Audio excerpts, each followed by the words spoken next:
Buongiorno e ben ritrovati con l'informazione locale di Radio Adige Verona Network. Focus sul tema del coronavirus. Sale a 3 il conto delle persone decedute in Italia e risultate positive al virus. Dopo i 2 casi noti, il 78enne veneto Adriano Trevisani e la donna ultra settantenne in Lombardia, la terza vittima è a Crema. Si tratta di una donna che era ricoverata in oncologia con una situazione molto compromessa e aveva anche il coronavirus. Questo ha fatto sapere ieri l'assessore lombardo Giulio Gallera. Intanto si aggiorna anche il conto dei contagiati, il totale in Italia ormai oltre i 150, in Veneto rimane a 25 quello dei contagi ufficiali. Il paziente zero nel Padovano invece non è ancora stato trovato, sono risultati negativi gli 8 cinesi sottoposti al test che si presumeva avessero avuto contatti con Trevisan. Rigide misure per il contenimento del virus sono state applicate in Veneto, Lombardia, Piemonte, Emilia-Romagna, Liguria e Friuli.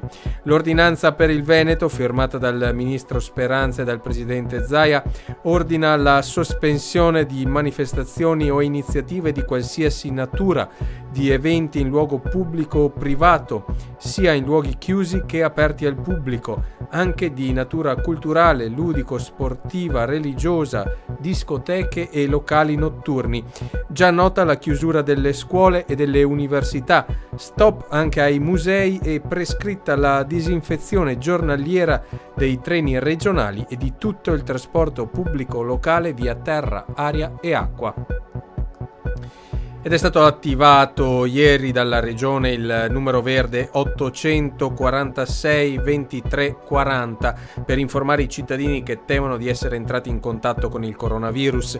I tecnici della regione precisano che le persone che temono appunto di essere entrate in contatto con soggetti infetti ma non hanno alcun sintomo o presentano sintomi lievi come febbre o tosse senza difficoltà respiratorie non devono chiamare il 118 e non devono recarsi in ospedale.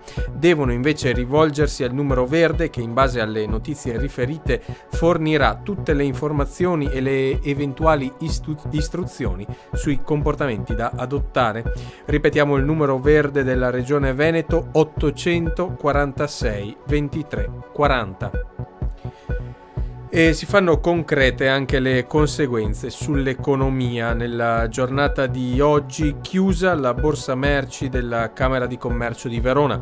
Il presidente di Confartigianato Imprese Verona, Roberto Iraci Sareri, insieme a Confartigianato Veneto, chiede l'attivazione di un tavolo di crisi economica a livello nazionale. Con questo è tutto, arrivederci al prossimo appuntamento con l'informazione locale di Radio Adige Verona Network.